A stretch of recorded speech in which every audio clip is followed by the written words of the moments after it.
gente ia começar numa informalidade, mas acho que já podemos ir direto para as apresentações, dando a primazia mesmo à doutora Dora, para que se apresente, fale do trabalho que faz. E aí depois as informalidades deixamos para, para um outro momento, que essa era mais uma questão informal. Depois a gente pode falar sobre isso, porque tem a ver com saúde mental também. Ótimo, ótimo, ótimo, Mas, ótimo. fazendo a minha apresentação, eu sou Dora Rossi Góes Sanches, juíza do trabalho, hoje titular da segunda vara do trabalho de Jacareí, mas convocada para trabalhar no segundo grau de jurisdição, então atuo aqui em Campinas, em sede de tribunal, auxiliando os desembargadores no julgamento de recursos nas câmaras, nas sessões especializadas. E, além disso, eu sou a supervisora do SEJUSC de segundo grau, que eu diria que é a minha menina dos olhos, que é um setor do tribunal onde nós realizamos audiências, como hoje, inclusive, aconteceram, sob a minha direção, com a finalidade única e exclusiva de chegarmos a uma solução consensual para os conflitos trabalhistas. Isso em processos que já estão tramitando, como eu coordeno um SEJUSC que é de segundo grau de âmbito regional, é um processo que já passou por toda a fase de instrução processual na vara, já tem uma sentença, tem um recurso que pode já ter sido julgado ou não, e abrange julgamentos, atendimento a processos que estão aguardando julgamento ou já tiveram julgamento de RO, pode ser de recurso de revista, está até no TST, seja da fase de conhecimento, seja da fase de execução. Fazemos muitas audiências na fase de execução, inclusive em setembro, esse próximo mês, teremos uma semana temática anual, nacional, que é uma semana voltada para processos de execução. Sou Certo. magistrada há 28 anos, Moisés, então já tem bastante tempo que Bastante estou na caminhada aí. magistratura, nem parece que passou tanto. Nossa, passa muito rápido, passa muito rápido. Eu fiquei 10 anos, então já é um terço disso, e passou tão rápido, parece que foi ontem que nos conhecemos. É. Antes de dar as boas-vindas ao Michel, quero saudar o pessoal que já está nos honrando aqui com a sua presença. Temos a Mônica Serrano, a Maria Cristina Zamuner, esse sobrenome nome é estranho, a doutora Cris Souza, de Itatiba, também advogada, a Maria Cristina, acredito que a doutora Dora conhece, depois vai poder também, à medida que forem conhecendo os nomes, por favor, podem fazer as honras da casa. E Eu não sei também, se todos os nomes eu estou vendo, mas eu estou vendo novamente aqui quem eu já tinha cumprimentado na outra abertura rápida que nós fizemos. A doutora Maria Cristina Zamuner, que talvez o doutor lembre do nome dela, porque na sua época de atuação como perito, ela era magistrada, acho que na região de Sorocaba. O doutor Gustavo Oliveira, que atua ali na região de Taubaté, advogado também. E agora eu estou vendo o nome, o ingresso aqui do Alcântara. Está aqui como Duda Alcântara. Ele é meu perito, viu, doutor que Moisés? Ele é legal, meu que perito legal, contábil. que Ele me legal. ajuda a resolver as contas e a fase de liquidação de sentença lá na segunda vara de Jacareí, e não só lá, porque ele é um perito que atua em muitas varas do TRT da 15ª região e da segunda região também. Legal te ver aqui, Alcântara. Marta Lira também está nos prestigiando. À medida que eu for mencionando os nomes, ou à medida que forem entrando, se puderem colocar de que cidade você está nos assistindo, vai ser muito bom, porque isso nos dá uma ideia de onde estamos sendo assistidos. Edir Santiago de Paulo, Gu Oliveira, Everton Dumer, Andreolo, engenheiro, Natan Diassani, Gessiel, então, Gessecil.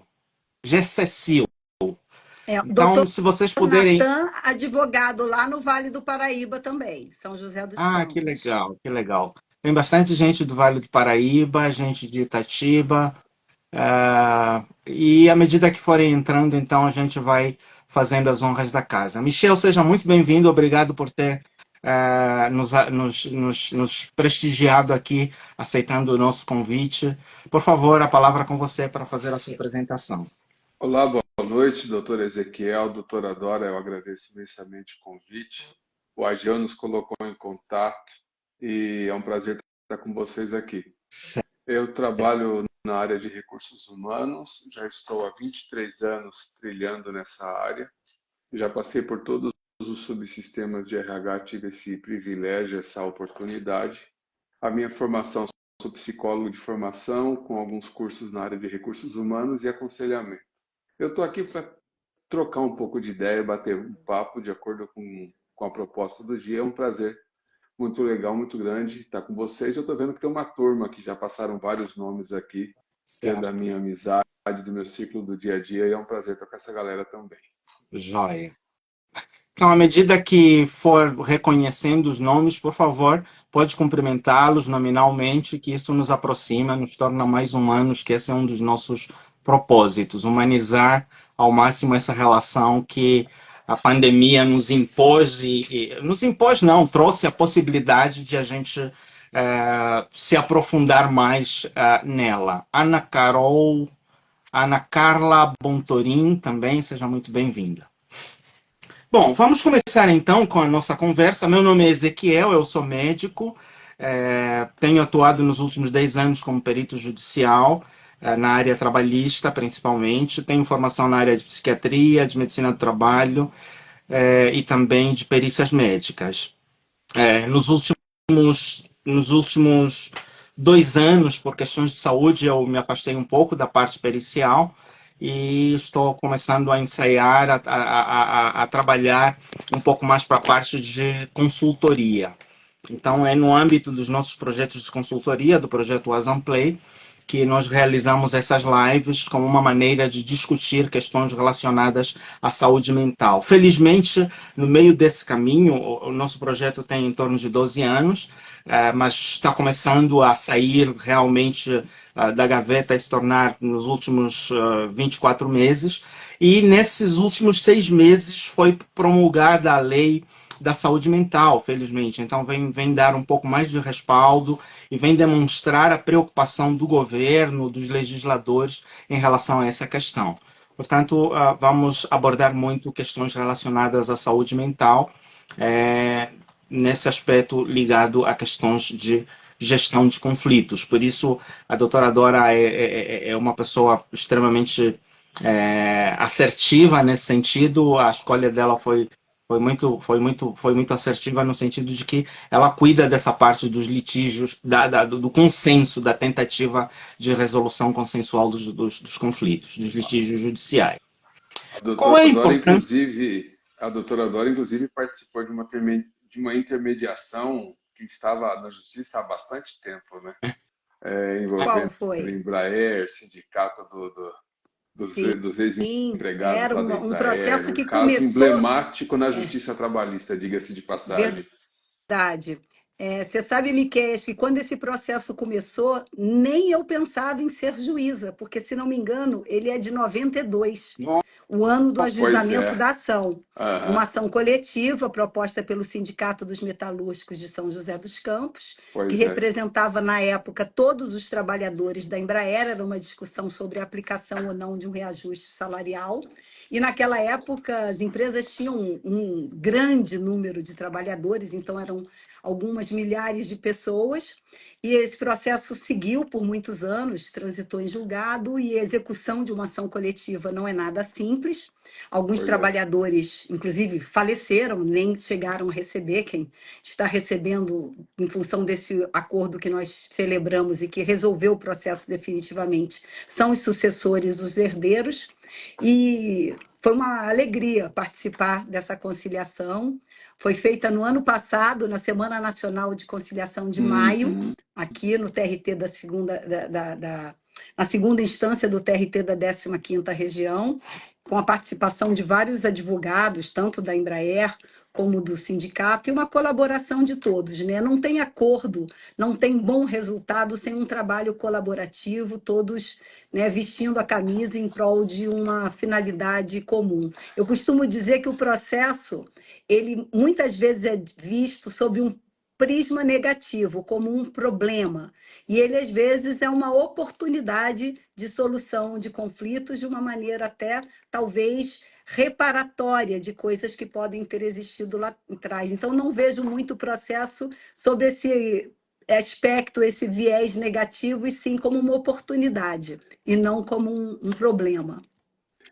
Acho que eu sinto aí no pano de fundo da sua fala aquela visão de vamos olhar as convergências e procurar o que a gente consegue convergir e solucionar do que focar na divergência, porque quanto maior o foco na divergência, maior a chance do conflito.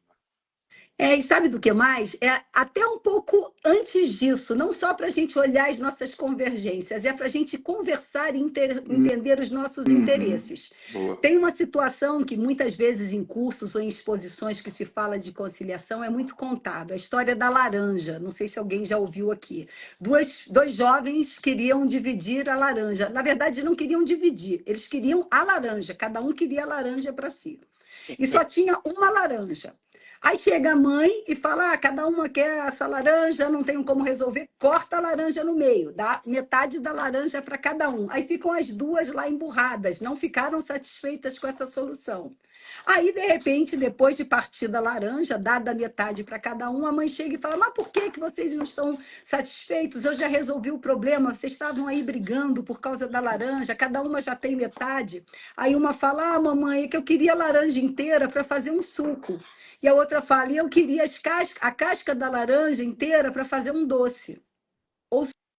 seja, dava para ter resolvido com a laranja, de outra forma, sem dividir ao meio e dar para os dois, de uma forma que ela faria o suco dela com a laranja inteira, que ela precisava daquela quantidade para dar a quantidade de líquido que ela Aham. queria, e toda a casca da laranja poderia ser entregue à outra, porque não era necessária para fazer o suco. Então, Miqueias, eu acho que é até uma questão das pessoas retomarem a questão de se ouvir, de falar, de dizer sobre os Escutativo. seus interesses, sobre as suas necessidades, encontrar no interlocutor uma escuta ativa, uma Uhum. compreensão, uma atenção plena, para chegarmos num denominador comum, que, olha, eu diria que muitas vezes é mais fácil do que as pessoas imaginam. Verdade, verdade. Muito bem. Bom, o tema que nós estamos abordando durante esse mês de agosto, cada mês a gente escolhe um foco principal, é mais a relação da liderança com a gestão de conflitos. Miqueias, eu vou lhe fazer essa primeira pergunta. Qual é a importância da liderança na gestão dos conflitos e a construção de um ambiente emocionalmente saudável? E queria aproveitar que você falasse de qual cidade nos fala, que a gente tem se conversado, mas Pois eu não é. sabia exatamente de que cidade é, e eu vi que você conhece algumas coisas do Vale do Paraíba, então não sei. Eu sou de São Paulo, moro em São Paulo, nascido e criado aqui, mas eu tive a oportunidade de andar um pouco aí pelo Brasil, Certo. então conheço um pouco do Vale do Paraíba, Vale do Ribeira, enfim, interior de São Paulo. Então eu tive essa oportunidade. Mas indo aqui para a sua pergunta, né, quando a gente fala da importância da liderança na gestão de conflitos, que eu queria só chamar a atenção, e Ezequiel, eu costumo falar demais, tá? Então, se você perceber que eu estou esticando, você e Dora, por favor, fiquem à vontade para me interromper. Então, somos Mas a liderança. dois. Eu parto de uma premissa que a liderança ela não acontece pelo título. Ela acontece pelo exemplo de vida, pela autoridade, pela essência do ser.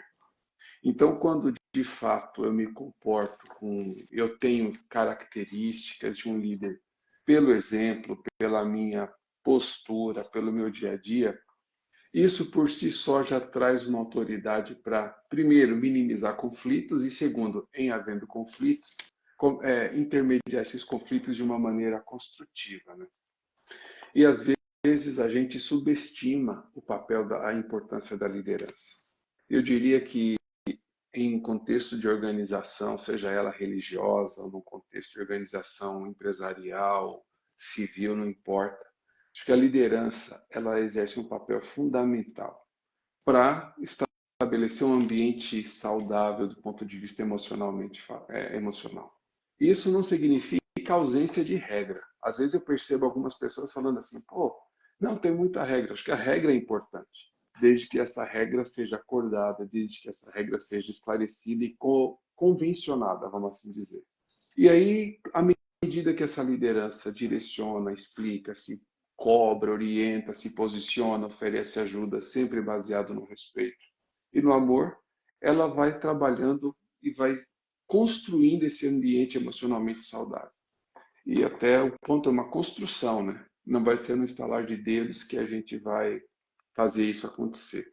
E quando a gente olha, acho que um grande exemplo de liderança, eu destaco que ela é mais importante do que o meio físico. Note que eu estou dizendo que eu destaco que ela é mais importante, não que o meio físico, a estrutura física não seja importante. Porque às vezes a gente está numa condição de ambiente adverso, mas uma boa liderança ela consegue organizar, consegue concatenar as coisas de modo que aquele ambiente seja emocionalmente saudável.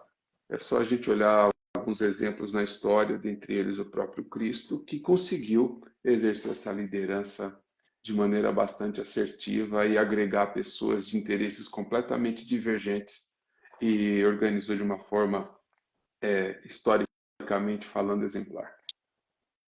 Joia. Muito obrigado por essa contribuição. Não sei se a doutora Dora gostaria de fazer algum acréscimo a resposta dessa pergunta.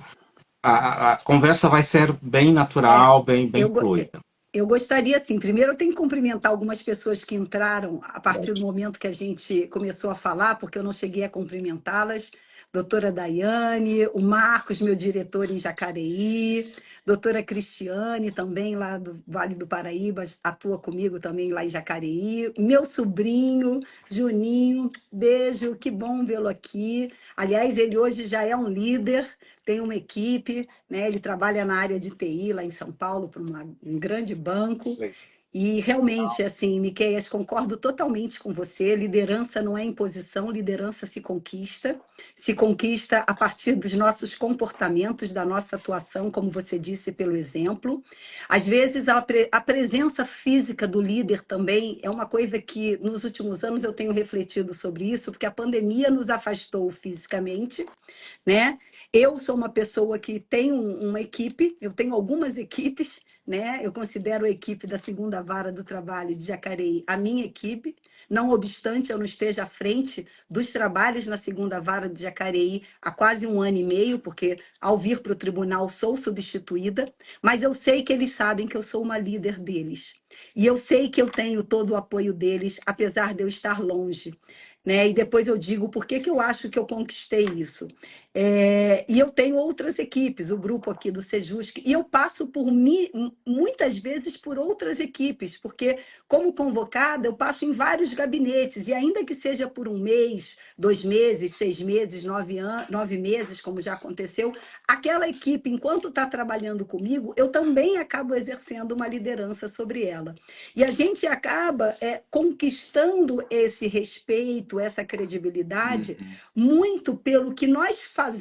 De fato, a pessoa olha e fala, poxa, ela é uma pessoa que faz, ela é uma pessoa que luta pelas nossas necessidades, a gente sabe que a gente confia nela, no momento que for difícil, ela está aqui, ombreada com a gente. O líder tem que ser uma pessoa observadora, que se mostre alguém próximo, humanizadamente, das pessoas que ele lidera, porque não adianta você achar que você vai liderar de uma forma a desconsiderar o que as pessoas são, o que elas atravessam, porque nós no trabalho somos o que nós somos fora do trabalho, e muitas vezes nós estamos vivendo questões que repercutem no trabalho, e um bom líder é o líder que sabe olhar a sua equipe, sabe perceber como as coisas estão acontecendo, diagnosticar muito precocemente uma questão e fazer uma intervenção. O Marcos está aqui para não me deixar mentir, ele até falou aí que eu sou uma excelente líder, isso aí desconsiderem, tá? Ele fala porque ele é meu amigo.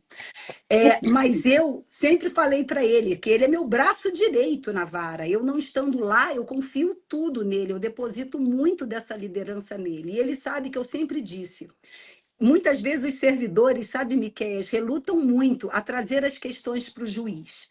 Vem o juiz como uma pessoa muito ocupada, vem o juiz como uma pessoa que tem outras questões, talvez mais importantes para cuidar, não tem muito tempo. Ah, eu vou procurar o juiz com esse problema. E eu sempre disse para todos que trabalham comigo, não fiquem custando para me trazer os problemas, principalmente os problemas de relacionamento, os problemas que vocês, dentro das suas competências, estão tentando resolver sem sucesso. Me tragam isso logo, se eu estou à margem do que está acontecendo, porque a intervenção do líder também, no momento em que ela acontece, é muito importante, porque ela tem que acontecer o quanto antes, para Sim, minimizar os efeitos do que um problema de relacionamento pode impactar no aspecto emocional das pessoas, porque as pessoas são diferentes. Aquilo que, para mim, que sou uma pessoa que tem uma resiliência muito grande, sou uma pessoa que é difícil uma coisa de fato assim me abalar, eu tenho uma tendência, dou a volta por cima e deixo isso para trás e olho muito prospectivamente, mas isso é Dora.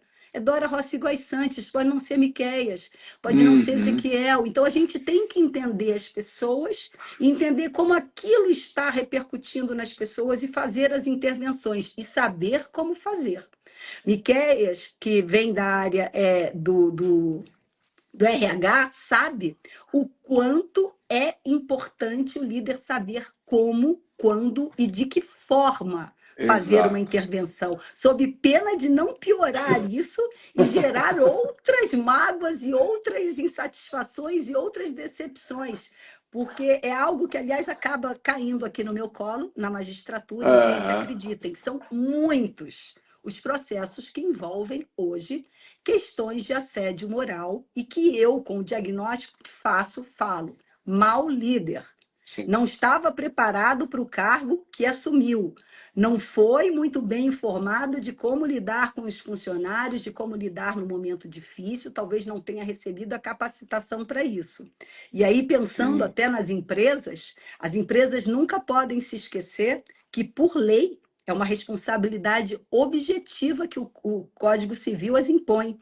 Ela é responsável pelos danos praticados por seus prepostos no exercício do cargo. Então, aquilo que um funcionário, líder de setor, gerente de setor, promove em termos de tratamento inadequado com a sua equipe, pode depois, por conta de uma ação trabalhista, gerar uma reparação, muitas vezes pesada sem pecuniariamente dúvida. falando, não para aquele funcionário que foi o autor do dano, mas para a empresa que empregava o funcionário. E para quem não conhece, embora tenham muitos advogados aqui que eu sei que são sabedores, artigo 932 do Código Civil, em seu inciso 3, que diz: são também responsáveis pela reparação civil, isso é o caput do 932, inciso 2, o empregador ou comitente por seus empregados, serviçais e prepostos, no exercício do trabalho que lhes competir ou em razão dele. Então, qualquer ato praticado por um preposto, por um empregado, no exercício dessa atuação profissional que gere danos, que enseja uma reparação de danos de natureza civil, o empregador é responsável independentemente de culpa. Muito Olha que bem. interessante. Essa fala é extremamente importante, porque nos faz até pular a segunda pergunta, que seria que os conflitos não resolvidos chegam de fato a impactar a saúde mental e a produtividade de uma equipe? Como e por quê? Essa pergunta seria também para a doutora Dora. Já foi parcialmente respondida, não sei se ainda quer fazer algum acréscimo em relação a isso, mas foi muito bom citar essa lei essa referência legal, porque uma coisa que eu começo a perceber de diferença, eu sempre atuei na justiça trabalhista. Quando eu vou para a justiça civil, parece que as coisas se invertem um pouco. Por exemplo, o ente público tem o dobro do prazo do que o cidadão comum tem. O ente público não precisa arcar com custas quanto a outra parte tem. E existe uma questão sensível, essa seria uma das perguntas, acho que seria a sétima ou a oitava, que fala sobre a questão de ética. Onde às vezes a gente fica com a sensação de que por ser seu empregador, talvez o juiz, o magistrado tenha alguma dificuldade de causar algum tipo de peso ou de responsabilização ao setor, ao seu empregador ou alguém que faz parte do grupo de seus empregadores. Talvez a doutora Dora pudesse também nos ajudar a entender um pouco essa diferença, embora a sua atuação seja fundamentalmente na justiça trabalhista, mas acredito que tem uma visão bem ampla da realidade. Mas o que o doutor está dizendo é um tratamento diferenciado ao empregador público do privado, é isso? Não, não. A maneira como se resolvem os litígios quando é na esfera trabalhista parece ser um pouco diferente da esfera civil. Tá. Parece que... Não sei se entendeu. Talvez tenha algumas motivações que façam com que a sua impressão chegue nesse lugar. O doutor citou duas questões, que seria o prazo diferenciado para se manifestar no processo, existe um prazo para defesa, um prazo para recorrer, e também sobre não pagar em custas. Só para esclarecer, isso decorre de lei, tá? A lei assegura ao ente público a isenção das despesas processuais de custas, e também confere tratamento diferenciado quanto aos prazos. Então, isso não é uma questão da esfera do Poder Judiciário em que essa parte litiga, porque isso se aplica tanto na Justiça do Trabalho como na Justiça Comum. Talvez os processos tenham direcionamentos diferentes, ou a forma como a prova é colhida é um pouco diferente, porque a relação de trabalho ela é tida como uma relação desequilibrada por si só. O seu nascedouro já acontece de uma forma em que alguém detém o poder econômico, né, é o dono da empresa, é ele que contrata, e alguém que é normalmente mais hipossuficiente, isso, claro, vem mudando bastante, a gente tem as suas exceções, mas quando a gente pega a massa da população brasileira, é realmente ainda uma população de hipossuficiência, então eles não têm uma paridade de armas com o empregador no momento da contratação, e por conta disso, na Justiça do Trabalho, até por uma questão principiológica, a gente tem algumas presunções favoráveis ao trabalhador, lidamos, inclusive, com as questões de assédio com uma consciência da dificuldade, muitas vezes, de prova disso, e eu acho que essa forma de condução do processo por um magistrado trabalhista, num conflito, que é o conflito de uma relação de trabalho, para o que o juiz da Justiça Comum aprecia no julgamento dos processos a ele afetos, realmente eu acho que tem até uma questão de ter sido forjado como magistrado em moldes talvez um pouco diferentes. E por aplicar um direito também que sofre interferência de princípios diferentes. A doutora estava falando, quando deixei de ouvi-la, sobre a questão da diferença dos magistrados que são forjados em ambientes diferentes ou em contextos diferentes E do sofrem magistrado que até atua. interferência também de princípios diferentes de prova, Certo, de ônus da prova. certo. Embora uma das coisas que eu ouvi muito, e eu também percebi, porque eu acompanhava um pouco os julgados que eram proferidos na Justiça Comum, e foi até uma queixa quando nós tivemos uma reforma constitucional que trouxe para a competência da Justiça do Trabalho os casos afetos a acidentes, doenças do trabalho, é que na Justiça Comum os processos eram mais longos, muito demorados. Essa era uma queixa dos advogados, mas as indenizações, por outro lado, elas eram maiores. Parece que na Justiça do Trabalho teve o benefício de ser uma tramitação mais rápida, ser um juiz com um perfil mais acessível, mas as condenações elas eram tidas no aspecto do valor da condenação um pouco mais baixas do que as proferidas na Justiça Comum. Isso talvez até uma coisa que se repita com questões reparatórias de dano decorrentes de assédio e até outros temas. Agora eu queria Certo. colocar um ponto aqui, né, de alguém que é distante do meio jurídico, vamos dizer. Qual que é o ponto que eu coloco? Toda vez que a gente vai para a justiça, é porque houve alguma quebra de confiança, é porque houve alguma situação de desrespeito ou que alguém se sentiu lesado, alguém se sentiu prejudicado. E o que eu tenho percebido, né? Às vezes, e retomando um pouco do que a gente falou mais atrás, de que a gente acaba não fazendo uma colocação de uma situação na condição de líder, esta situação ela se avoluma e aí rompe a relação e chega na justiça, que é esse debate que a gente tem, nós estamos fazendo. Isso é muito Mas verdadeiro. aí o ponto é, o que é que nós, como líderes, ou como seres humanos, ou como cidadãos que somos, o que a gente poderia fazer, né, para evitar toda essa trabalho, essa situação, esse processo, esse desgaste, porque seja do ponto de vista do empregado ou do ponto de vista do empregador, uma ação trabalhista e quando não se faz não se chega no acordo e tem que ir para uma segunda instância, terceira instância, mediação, enfim, é sempre um desgaste para todo mundo. Né? Bastante. E o ponto é, não seria melhor para todo mundo? Ok, vamos trabalhar de uma forma respeitosa, observando o que tem que ser observado, tentando procurar uma relação harmônica para evitar toda essa jornada, né? Seja na esfera civil, seja na trabalhista, seja na sociedade privada, empresa, ou no próprio ente governamental. Queria falar um pouco desse comportamento que antecede uma ação trabalhista, vamos dizer, ou um litígio na justiça. Bom, eu vou tomar aí a primazia, depois eu vou passar para a doutora Dora.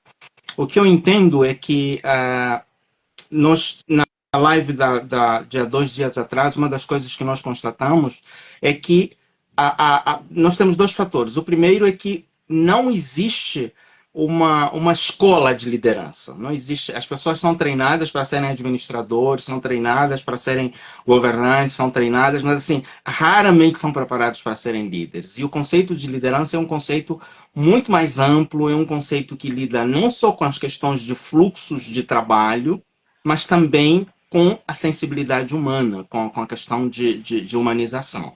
E para isso não tem escola, infelizmente, Uhum. ainda. O segundo aspecto que eu tenho achado muito estranho, muito diferente no Brasil, eu estudei em escolas, uma das minhas áreas de formação é liderança e gestão de pessoas, estudei com expoentes como Stephen Covey, como Peter Drucker, que são considerados os grandes expoentes dos conceitos em termos de liderança e gestão de pessoas, Ken Blanchard. E uma coisa que eu percebo de diferente aqui no Brasil, que é cultural, que eu acho que é uma herança cultural, e cultura é algo que não se desconstrói da noite para o dia, porque levou séculos a ser construída, é a questão do baronato, do coronelismo, do capataz. Então, assim, o líder muitas vezes é visto mais como chefe do que como líder. E ele está preocupado em fazer cumprir as metas e os objetivos da instituição a qualquer preço e não necessariamente olhar para a questão humana.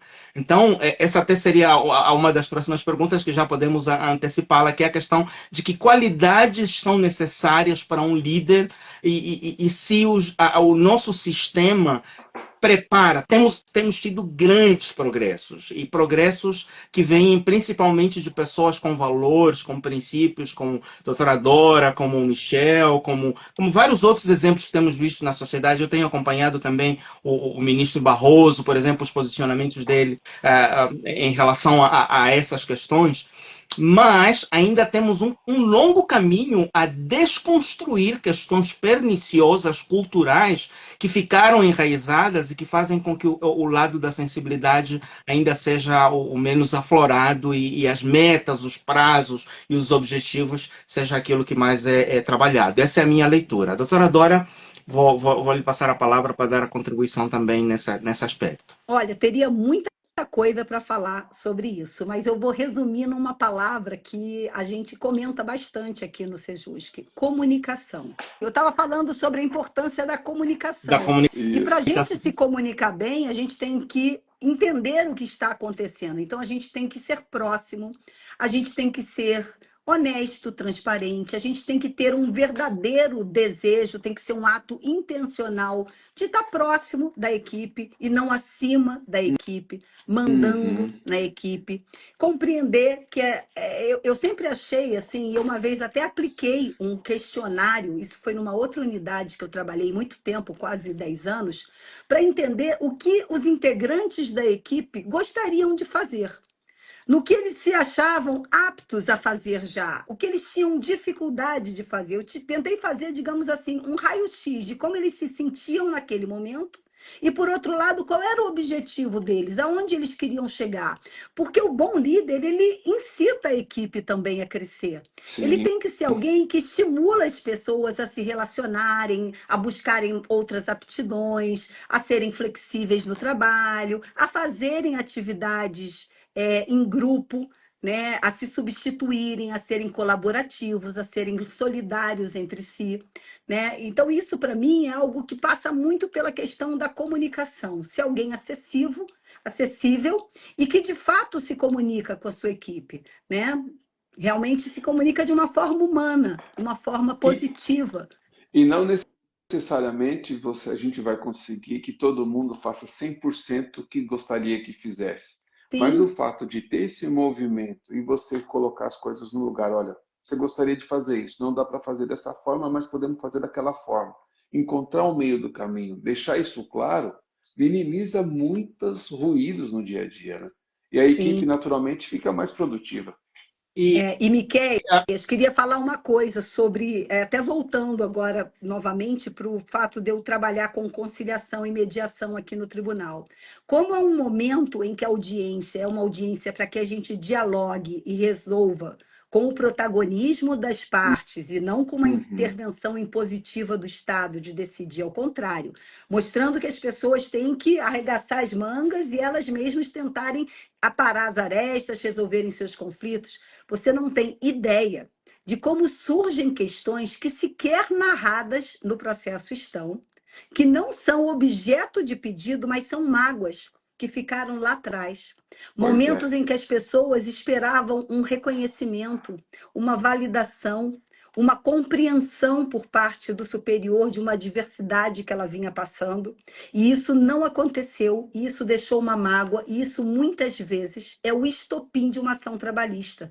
Gente, Uhum. eu até costumo às vezes falar, veja o momento de rescindir um contrato, como você desenvolverá esse momento. Aliás, tem um filme, Sem Escalas, o George Clooney até Amor Sem Escalas. Esse filme é é muito muito bom, é muito bom. interessante, porque ele é contratado justamente para rescindir contratos, e ele começa a avaliar Uhum. como que esse momento pode ser feito. A depender de como você é, tem comportamentos enquanto você é líder, ou até no momento de rompimento do contrato, tenha certeza, você vai ter uma ação na justiça a depender do seu comportamento. Então, por que não mudar esse comportamento lá atrás e não ter que enfrentar todo esse segundo conflito, que é ter um processo na justiça, algo oneroso, inclusive, porque vai ter que ser contratado advogado, você vai ter que ir à justiça, você vai ter que se defender, você vai ter que produzir prova, quiçá você vai ter que fazer perícia, contratar um assistente técnico, pagar os honorários do perito depois, às custas de uma condenação. Então, por que você não se antecipar? Claro, não serão 100% dos conflitos Uhum. trabalhistas que serão resolvidos lá atrás, mas muitos dos conflitos trabalhistas serão resolvidos se as empresas olharem de uma forma diferente como elas devem agir com seus empregados ao longo da vigência da relação de emprego e principalmente no momento de rompimento dessa relação. Porque e uma, o rompimento ele é inevitável. A nossa vida ela é composta por rompimentos, né? A questão é como é que a gente rompe. E aí, se o rompimento vai ser uma surpresa, provavelmente vai ter problema. Agora, se ao longo do caminho, ao longo de uma relação, você foi trabalhando de maneira respeitosa e chegou-se à conclusão de que não foi possível organizar e resolver, aí ok. Agora, se rompe de uma vez de uma maneira danosa, a chance de ter problema é muito grande. Ó, eu vi é, um o- comentário aqui do André para você, Miquéia, sobre ele ter aprendido muito contigo, Ah, sobre obrigado, ser um André. bom líder através dos seus feedbacks. Gente, feedback é tudo. As pessoas às vezes precisam do feedback. Elas Exato. não sabem se elas estão acertando e errando. E nós temos que dizer, justamente para até dar oportunidade de compreender aquilo que está acontecendo e como pode ser melhorado. Eu sempre fui muito partidária de conversar com os integrantes das minhas equipes isoladamente inclusive nos momentos conflituosos, e fazer periodicamente alguns bate-papos juntos. E às vezes isso nem precisa ser uma coisa programada. Às vezes, num momento de café, num fim de reunião, você faz ali uma coisa que é um checklist que você está no seu mental de como estão as coisas, sem até ter sido programado e ser dito que foi para isso. Mas você tem que fazer essas abordagens com as equipes e o feedback é muito bom. Eu, aliás, peço muito feedback, porque eu tenho uma ânsia de fazer as coisas e às vezes eu vou meio como um trator e eu quero saber, gente, tá demais, tá muito puxado para quem está me acompanhando. Por favor, levantem aí as plaquinhas e me digam alguma coisa. E isso é visível na relação, eu sempre digo isso, já disse isso outras vezes, que o trabalho com a doutora Dora foi uma das experiências mais marcantes na minha vida como perito, justamente pela acessibilidade que se tem dela e pela maneira como ela trata os seus auxiliares, não só a nós, como a gente consegue perceber pelos diretores, e isso capilariza na relação como eles têm conosco, de ter acesso, de poder falar, assim, a imagem que a maior parte da sociedade tem é de que o juiz é um ser extraterrestre, inacessível. Eu costumo brincar que eu não sou ejetada aqui dessa cadeira para um outro planeta e depois amanhã eu volto. Assim, gente, eu não nasci juíza, passei por todos os percalços que todo mundo passa, sou consumidora, sou mãe, sou filha, fui advogada. Então, assim, o juiz tem um pouco essa coisa, né, que parece que tem um distanciamento. Eu, particularmente, nunca gostei muito disso, porque como eu sempre me interessei em aprender o máximo do que as coisas de fato aconteceram, a questão da verdade real sempre me foi muito cara, eu sempre achei que, sendo acessível, eu conseguiria, inclusive, nos momentos de audiência, através dos depoimentos das testemunhas, com o uso de uma linguagem simples, que, aliás, hoje é um protocolo do CNJ para todos os magistrados, não sei se vocês já sabem, mas nós não devemos ficar mais usando juridiquês, nós temos que adotar linguagem simples, inclusive nas nossas decisões, justamente para que a parte pegue a decisão, leia e fala, pô, consegui entender. Não tem um monte de palavra em latim aqui, uns termos difíceis que eu tenho que baixar um dicionário, que eu nem sei se ainda vende na livraria, nunca mais vi um dicionário à venda, para entender o que está escrito aqui. Então, isso foi algo que sempre marcou muito minha carreira, sabe, doutor Ezequiel? Primeiro que eu venho de uma origem simples, então, assim, eu fui muito ajudada para chegar até aqui, então eu sou muito grata por toda a minha trajetória e não tinha por que, ao me tornar juíza, eu mudar a minha essência, né? Aliás, eu acho que isso foi o que construiu essa imagem positiva que o doutor sempre nutriu por mim. Certo, a essência, né? E aí nós temos um conceito também em psiquiatria, que é o conceito do temperamento, o conceito do caráter. Existem coisas que são imutáveis. Alguém na última live disse, olha, podem dizer o que quiserem, existem discussões, existem polêmicas, mas existem pessoas que nasceram com tino para serem líderes, e existem pessoas que estão lá porque adquiriram um diploma, porque alguém as colocou lá, e isso acaba sendo, às vezes, mais uma pedra no sapato do que uma solução. Nós vemos áreas, temos evoluído muito como Brasil, temos uma massa, temos uma população maravilhosa, temos recursos maravilhosos, mas não podemos também nos esquecer da nossa história, né? Então, existem questões históricas que ainda reverberam na nossa maneira de exercer liderança hoje, dentre elas aquelas que eu gosto sempre de sublinhar, o baronismo, o coronelismo, e olhando para essa questão que o Michel colocou, algo que assim me chamou a atenção de primeira. Eu sou estrangeiro, né? Eu sou de Angola, não sou brasileiro, então já tive um choque cultural, mas uma das coisas que me chamou a atenção é que quando eu perguntava para o reclamante que, diante dessa situação conflituosa, quando você conversou com o seu supervisor ou com o seu patrão, o que ele disse? Vai procurar os seus direitos. Nossa, custa isso, né? Qual é o preço disso? Ah, mas depois, hoje, olhando um pouco pelo tecido social, olhando mais para o lado antropológico, o que eu percebo é que muita gente tem a petulância de dizer isso porque sabe que mais da metade das pessoas não vão procurar os seus direitos. Porque elas têm medo. Elas logo acham assim, se ele está falando isso, é porque ele se garante e por mais que eu vá fazer alguma coisa, não vai acontecer. Eu mesmo estou vivendo uma situação que alguns de vocês conhecem, que em duas instâncias, na mesma, tramitando no mesmo processo, de um lado, em duas instâncias, teve um resultado, e do outro lado, numa decisão monocrática, teve um outro resultado totalmente diferente, dentro da mesma realidade. Então, assim, é um desafio lidar, porque nada é linear. Eu vou passar para as É, próximas perguntas. Sim, pode falar, não, Michel. mas acho que esse Ok. ponto que você está colocando, sem esticar muito mais, eu acho que a tomada da consciência a gente vai acabar tendo um processo aí de ajustes sociais e culturais.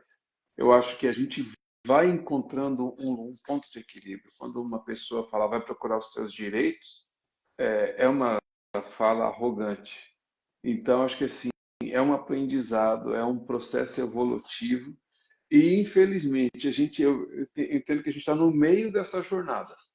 E aí a gente primeiro tem que tomar consciência, conversar mais sobre esses temas, como a gente está fazendo hoje, para ir aprendendo e tendo aquela escuta ativa, como a doutora Dora já pontuou E olha, eu anteriormente. vou dizer uma coisa, eu já noto, sabe, Miquéias, doutor Ezequiel, trabalhadores com uma personalidade diferente também. Inclusive, muitas vezes não se submetendo mais a isso.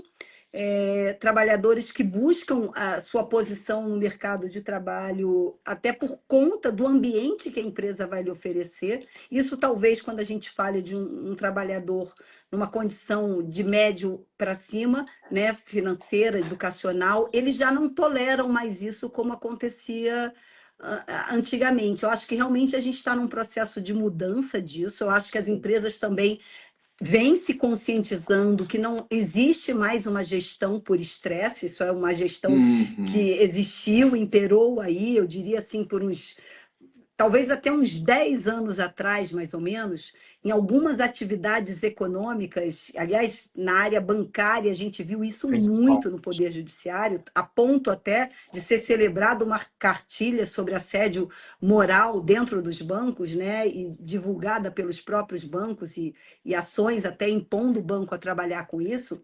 Esse tipo de gestão agressiva por estresse, ela não está cabendo muito mais, não.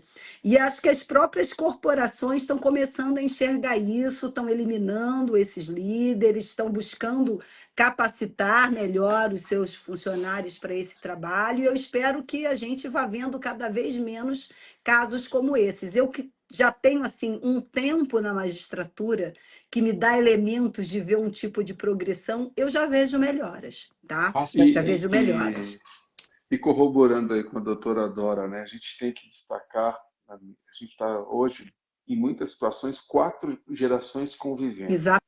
À medida que Exatamente. essas Esse é o gerações ponto que eu mais ia. novas, com letramento maior, com entendimento maior, com discernimento maior, vai assumindo novas posições, esta visão, essa cosmovisão gradativamente vai sendo ajustada e a gente vai aprendendo no dia a dia.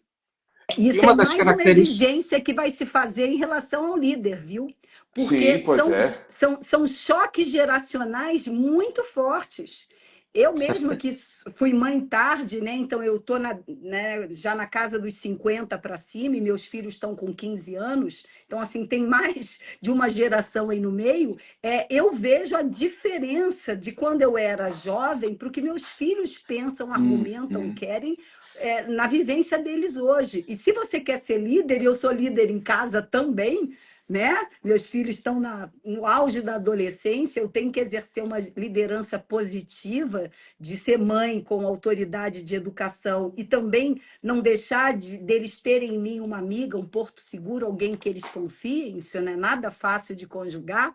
Aham. Entender essas gerações, compreender a característica dessas gerações e saber como lidar com essas gerações, é um dos grandes desafios dos líderes da atualidade, porque muitos choques no ambiente de trabalho hoje são gerados por esses paradigmas de cada geração, que um quer impor para o outro. Uhum. E eu acredito que, mais do que desafios, são grandes oportunidades e um privilégio de crescer. Eu, por exemplo, aprendo muito com os meus filhos. Porque nós somos de uma geração que nasceu para fazer carreira, para estar num lugar, ser promovido. A nova geração não pensa dessa maneira. A qualidade de vida está em primeiro lugar para eles. Então, assim, é um outro raciocínio. Tanto é que É nós uma estamos outra assistindo. lógica. É uma outra lógica, tanto é que eles não primam por estabilidade, eles não querem saber de fazer carreira.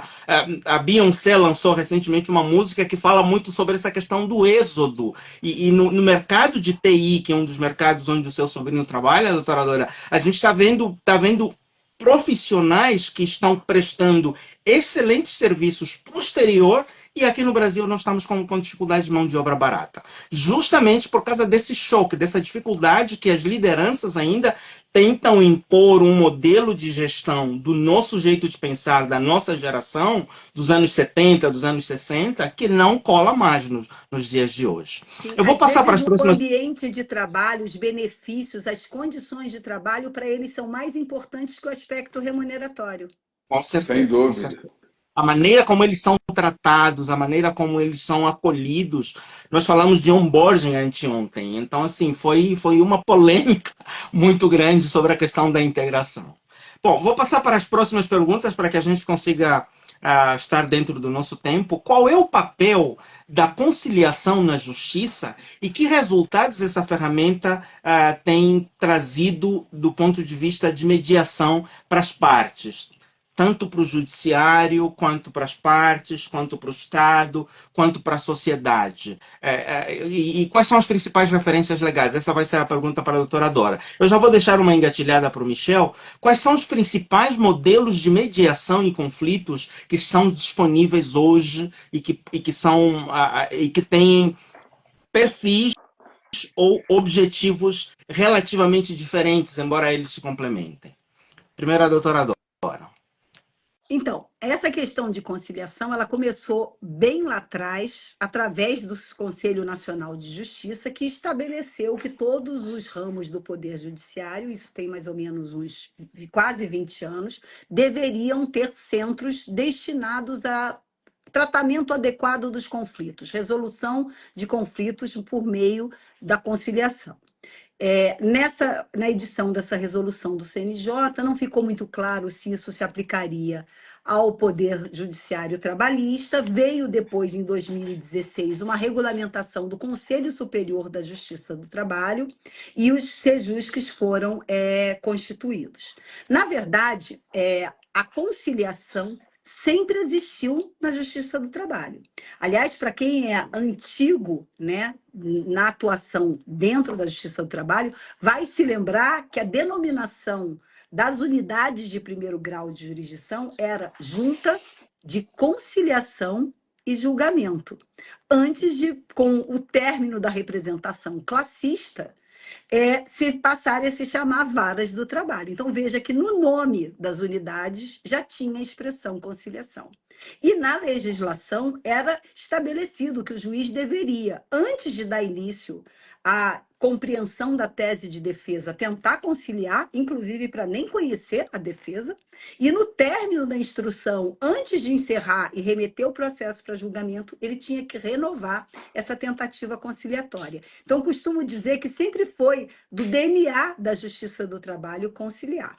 Agora, uma coisa é o juiz, na pauta dele, na vara, hoje, né, denominação vara, conseguir dar o tratamento adequado ao que é necessário para chegar a um consenso, quando você tem uma pauta, muitas vezes, de 10, 12 audiências, e em cada processo você pode ter 2 depoimentos pessoais para colher, e 1, 2, 3, até 3 testemunhas de cada parte para ouvir. Então, é muito difícil que o juiz consiga dedicar esse tempo. Por isso que esse espaço dos SEJUSCs, que, aliás, na 15ª região hoje são 15 espalhados pelo estado de São Paulo, na jurisdição do tribunal, e um deles é o da segunda região, para que a gente tenha essa condição de só buscar a conciliação. Então, hoje, por exemplo, eu fiz 4 audiências, cada uma com 1 hora de duração. Então, audiências em que a gente conversa, as pessoas têm espaço de fala, eu posso fazer o cálculo, que é me isolar com uma das partes, com o advogado, conversar privadamente, fazer algumas reflexões, voltar, proporcionar essa mesma oportunidade ao outro lado. Então, assim, é realmente algo transformador, doutor Moisés. E assim, os resultados são impressionantes. Porque, primeiro, o maior resultado, que é a pacificação interna. A sensação de que a pessoa participou da solução do seu processo, né? Porque, aliás, a solução dada pelo Estado, via de regra, ela não atende à expectativa de justiça, que, aliás, é algo subjetivo, que cada um tem em função da sua origem, da sua cultura, das suas experiências de vários aspectos, e muitas vezes as pessoas se frustram, como, aliás, o doutor dividiu aqui conosco, agora há pouco, uma certa frustração e decepção com uma situação pessoal. Agora, quando você, conversando, tendo assim, uma empatia com a questão do outro, compreendendo as dificuldades do outro. E não é uma dificuldade só o trabalhador, porque os juízes têm pena dos empregados, o trabalhador. Não, a dificuldade muitas vezes do empresário, que te dispensou e talvez não quisesse, mas por uma crise econômica, por uma dificuldade financeira. Então, essa empatia mútua, essa compreensão de que as pessoas estão ali envidando esforços para se conciliarem. E aí tem de tudo, gente. Tem abraço, tem beijo, tem pedido de desculpa, porque essa lide sociológica que fica lá dentro, ela não vai ser resolvida com uma sentença judicial escrita, com uma execução, com uma canetada de um juiz. Não vamos nos iludir com isso. Quando você resolve, através de um diálogo, numa mesa redonda, que não tem lado, que ninguém está numa posição superior ao outro, nem o juiz. Gente, isso traz uma satisfação para as pessoas enorme. A difusão disso para a gente, como Poder Judiciário, é muito importante, porque as pessoas, muitas vezes, não sabem. Olha, entrou aqui na nossa live a Andréia. Andréia é uma das servidoras aqui do tribunal, mediadora também, que, aliás, faz com prazer e com um sorriso esse trabalho incrível. Bom te ver aqui, viu, Andréia? Assim, trabalhar com isso, gente, assim, você não consegue mais abandonar, porque é um sonho, é uma realização. Eu já fiz acordo que envolveu entregar cachorro, eu já fiz acordo que envolveu voltar a trabalhar.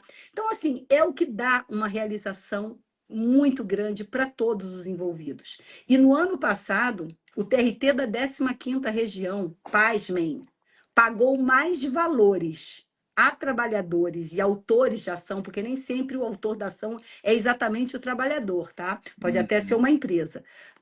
Por meio de acordos, isso não é só responsabilidade dos Sejusques, porque foram computados todos os acordos, inclusive os da vara, do que nas execuções promovidas. Então, se nós aqui fizemos o dinheiro correr para o mercado, foi muito mais através dos acordos que fizemos do que as execuções. E tem um outro dado muito interessante: os acordos celebrados, eles são cumpridos em quase 98% dos momentos das celebrações, enquanto uma execução, nós temos cerca de 60% dos processos em execução descumprida.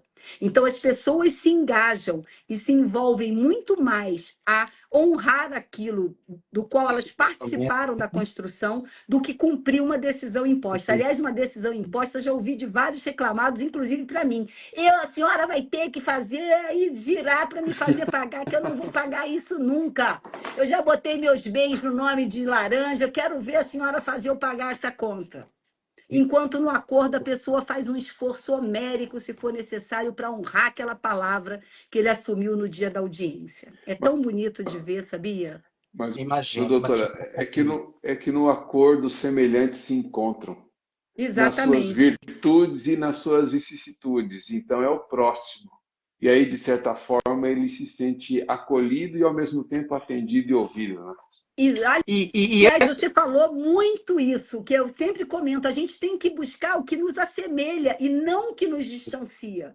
Porque na audiência de combate, na audiência da produção de prova, ela é totalmente adversarial. A sensação que a gente tem quando a gente está ali olhando é que é um querendo se sobrepor ao outro. E quando você trabalha um acordo, você vai para um lugar diferente, né?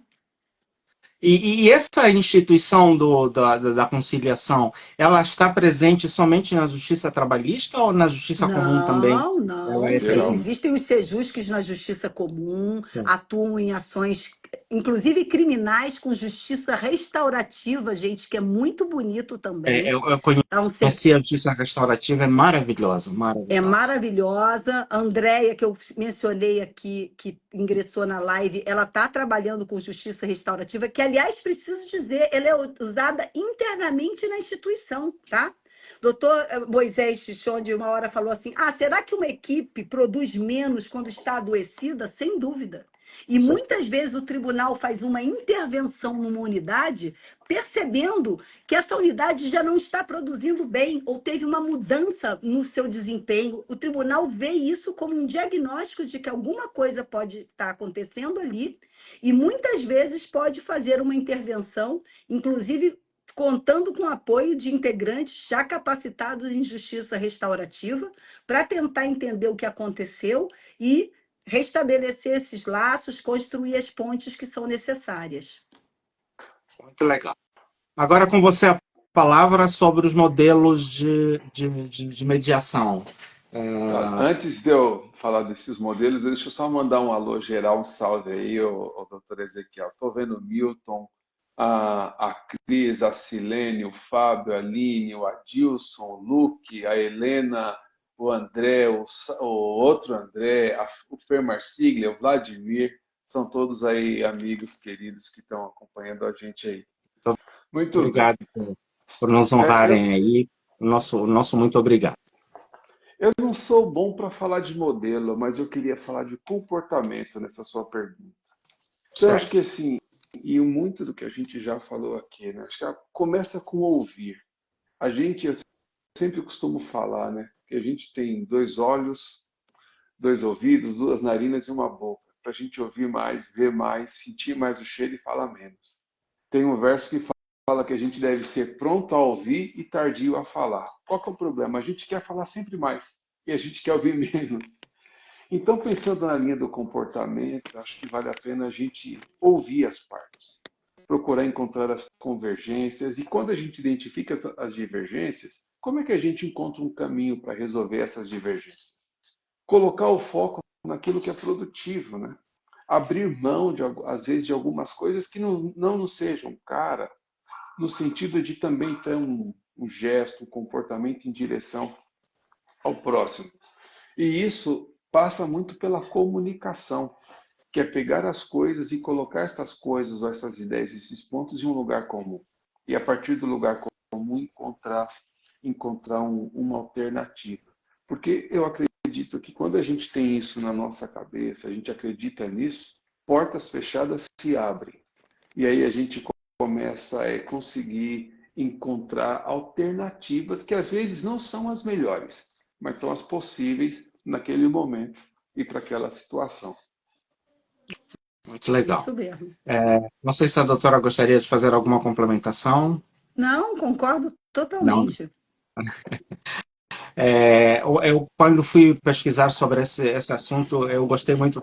Mostraram 2 modelos, um tradicional e um transformacional, que eu equiparo muito a essa experiência que a doutora Dora tem trazido de conciliação. Não há nada tão transformador. As pessoas saem daquele lugar não apenas com seu problema resolvido, mas saem com novos princípios, novos valores e novos vieses de enxergar a vida. Então, acredito que isso é uma das coisas mais legais. Estamos caminhando para o nosso final e eu gostaria de deixar uma pergunta para a doutora Dora sobre quais são as principais dificuldades enfrentadas pelos líderes na hora de mediar conflitos e pro Miqueias, a última pergunta que eu deixaria seria quais são as tendências nessa área de gestão de conflitos que vem nascendo, né? Nós hoje estamos vivendo essa transformação não só geracional, mas até mesmo conceitual. Nós estamos falando da questão da diversidade e inclusão, estamos falando da questão de saber lidar com deficiência, de saber lidar com tecnologia, de saber lidar com coisas que nunca fizeram parte do tradicional. Então, queria que depois você falasse um pouco sobre isso. Doutora Dora, sobre as dificuldades, as principais dificuldades encontradas pelos líderes. Eu acho que assim, muitas das dificuldades decorrem de talvez não ser um bom líder, tá? E aí passa por todas aquelas questões de características de um bom líder que a gente falou. Mas eu acho que assim, partindo do pressuposto que é um bom líder, o que eu acho que ele pode encontrar de dificuldade é a transparência até das pessoas que estão ali envolvidas naquele conflito, a postura ética das pessoas, tá? Muitas vezes isso atrapalha um pouco, porque quando as pessoas se veem expostas e precisando tratar daquilo, muitas vezes elas não querem. Muito embora eu perceba que a gente vem, no meu trabalho que faço aqui, buscando estimular, incitar nas pessoas essa compreensão de que é conversando que a gente se entende, ao mesmo tempo que eu faço isso, eu tenho sentido que as pessoas estão cada vez mais com dificuldades de, por elas próprias, resolverem seus conflitos. E delegando muito a terceiros, às vezes pessoas próximas do ambiente de trabalho, isso, o que não é bom. Talvez isso decorra do fato de que hoje as pessoas estão mais isoladas, sozinhas, tenham vivido até esse período pandêmico, com alguns temores, vivendo muito mais virtualmente ou superficialmente do que fisicamente e presencialmente nas relações que mantêm, que de uma maneira geral, como sociedade, eu acho que não estão relações muito saudáveis, tá? Então, eu vejo bastante dificuldade quando a gente precisa, inclusive, que as pessoas se exponham, digam aquilo que está acontecendo, de chegar no cerne da questão, tá? Eu digo isso porque eu tive aqui com uma das equipes com as quais eu trabalho, algumas situações que aconteceram do final do ano passado para o início desse ano, e assim, o que foi mais difícil foi realmente a gente conseguir compreender e que as pessoas narrassem aquilo que estava acontecendo. Então, muitas vezes elas fugiam, A tentavam vir com um discurso superficialidade, né? que, exatamente, tentavam vir com um discurso que não era um discurso coerente com o que estava acontecendo, e isso fez com que a gente talvez gastasse muito mais energia e tempo para resolver a questão do que de fato foi. Mas esse é um problema que eu vejo de relações humanas. Né? E como líder, né, vai interferir em relações humanas, eu acho que é a maior dificuldade que talvez hoje esteja sendo encontrado. Joia, porque na verdade nós não temos a capacidade de entrar na mente da pessoa e saber qual é a verdade, o que está acontecendo. Nós dependemos daquilo que elas nos transmitem. E quando elas são. Eu mandei esse coração porque meu filho Gabriel acabou de entrar na nossa live. Uau! Te amo, filhote. Seja bem-vindo, Gabriel. Obrigado por honrar aqui a presença da mamãe. Então, a maior dificuldade que eu entendo é essa, que nós não temos como entrar na mente do outro e poder perceber aquilo que está verdadeiramente. E se ele encontra subterfúgios, uma coisa que eu vejo muito no setor público é a questão do empurra-empurra. Você procura encontrar a solução num determinado setor, o setor tal empurra para o setor tal, o outro empurra para o setor tal, o outro diz que transferiu para... Então, acaba virando um cachorro sem dono, literalmente. Então, assim, mas é justamente porque as pessoas não querem se expor, as pessoas não querem enfrentar a verdade como ela é. É mais fácil terceirizar, é mais fácil deixar que o outro veja como é que vai se virar. Michel, Miqueias, com você. Te chamei várias vezes de Michel, me perdoa. Não, tudo bem, tá perdoado, fique em paz. Eu queria pegar carona um pouco no ponto que a doutora Dora colocou, e eu fiquei refletindo aqui. Eu não consigo identificar um modelo consolidado ou uma tendência para a gestão de conflito, de maneira assim cristalina. Tem alguns cheiros. E eu fiquei pensando, mas por quê? O que eu vejo, acho que pegando esse gancho da pandemia, toda essa situação, as pessoas elas estão mais tensas no geral. Olha, Michel, E às estou te vezes, cortando, entraram vários Sanches agora, viu, doutora Vai. Dora? Acho É, que um Sanches foi avisando o outro e então deve entraram ser. vários. Família inteira está entrando aí. Desculpe, Miqueias, não, pode tranquilo. continuar. E aí o que que acontece? As pessoas estão de certo modo mais tensas e em alguns contextos elas estão acabando colocando essa tensão um pouco para fora. Só que o que acontece? O interlocutor também está na mesma situação de tensão, de insegurança, de incerteza, de não saber como é o futuro. E aí, ao invés de nós pegarmos e botar isso num lugar em comum, a gente se isola, a gente se cala. E aí, automaticamente, isso fica como um tipo de bomba relógio. E o que que eu vejo? Até você colocando um ponto, doutor Ezequiel, que a gente não tem como entrar na cabeça das pessoas para saber o que está passando. Eu super acredito nisso. Eu só queria fazer um acréscimo. Às vezes nem a própria pessoa sabe o que está passando com ela mesma. Isso aqui é muito E bom. isso só amplia a complexidade da situação. Mas assim, o que que eu tenho percebido? Primeiro, reconhecer eu tenho notado uma tendência maior a reconhecer que se tem um conflito, ainda que ele não seja entendido, nem publicado e nem compreendido na sua extensão. Então, acho que isso já é um passo Isso é de uma das reconhecer, olha, tem um grandes conflito. heranças da pandemia. Uhum. Então, assim, aconteceu alguma coisa na minha imagem que eu não sei o que foi, tá? Não sou bom de tecnologia. Mas tem acho que um reconhecer, pô, ó, o conflito tem um lugar. Não necessariamente esse conflito pode acabar de uma forma ruim. Como é que a gente organiza isso? Como é que a gente encontra um ponto de equilíbrio sem perder a nossa essência e sem ferir as nossas crenças, mas tendo uma linha de um lugar, de colocar no lugar em comum. E uma vez entendido esse conflito, é endereçar esse conflito. Eu percebo que isso hoje, à medida que essas gerações vão se aproximando, vão tomando o seu lugar, isso tem começado a acontecer, mas o nível de consciência eu ainda não consigo, pelo menos na minha realidade, identificar assim, a tendência é essa, está cristalizada, está caminhando para cá ou para lá. Talvez em países de uma cultura mais pragmática, isso esteja um pouco mais claro. Mas olhando a nossa cultura, uma realidade brasileira, a gente ainda não está nessa clareza toda, pelo menos é a percepção que eu tenho na minha realidade. Gente, a conversa tá boa, mas a gente precisa ir caminhando para o final.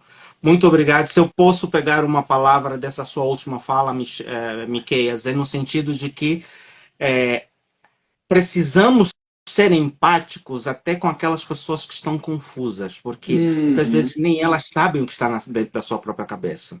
Então, nem sempre a dificuldade de transmitirem o que eles pensam significa que eles estão tentando nos ludibriar, mas eles mesmos estão confusos, estão sim, ludibriados. Essa é a primeira conclusão. A segunda e última conclusão é que até isso de ter a noção de que eu tenho um conflito, mesmo que eu não saiba qual é, já é um progresso. E esse é já. um dos grandes legados que a pandemia trouxe, de que as pessoas passem a entender que tem um problema, mesmo que não saibam qual é, mas pelo menos vão começar a correr atrás dele. Muito obrigado a todos. Quero deixar esses 2 minutos para as últimas considerações, começando pela doutora Dora. Ah, eu que estou muito contente, viu, doutor Ezequiel? Assim, custei para conseguir vir, o doutor já vem há um tempo me convidando. Gosto muito desse bate-papo, acho que essas trocas são sempre muito enriquecedoras. Espero que o pessoal que participou aí da live tenha extraído boas reflexões disso. E eu fico muito contente de ter dividido esse momento aqui com o doutor, com o Miqueias. Prazer te conhecer, Miqueias. Parabéns Prazer aí pelo todo teu meu, doutora. trabalho. Valeu, obrigado. Muito obrigado e eu espero que seja a primeira de outras possibilidades que surgirão no futuro. Nós pretendemos manter esse ritmo, reduzimos a intensidade, a frequência, justamente para que haja a possibilidade de ter mais qualidade. E eu espero que nós tenhamos outras oportunidades. Muito obrigado, doutora Dora, por ter disponibilizado esse seu tempo. Miqueias, sua última palavra. Agradeço ao doutor Ezequiel, doutora Dora, prazer te conhecer, estar aqui com vocês, foi um aprendizado para mim. E é bom a gente saber que a nossa justiça tem evoluído, conforme a doutora colocou. Sou muito feliz por isso. E tem uma turma que está nos acompanhando, né? Queria só deixar um recado para a gente produzir um fruto, que nesse fruto tenha alegria, tenha amor, tenha paz, bondade, fidelidade, mansidão e domínio próprio, que a gente às vezes dê uma segurada ali no ego, porque tudo tende a ser melhor quando a gente produz esse fruto. Era isso. Valeu, gente. Obrigado. Um prazer estar com vocês. Muito obrigado. Tá joia, Boa noite. obrigada. E fica o Valeu. convite para sexta-feira, para quem tiver disponibilidade, que a nossa sessão de lives vai terminar, o nosso ciclo vai terminar na sexta-feira. Até lá. Tchau, Até. tchau. Um abraço. Tchau, tchau. Tchau.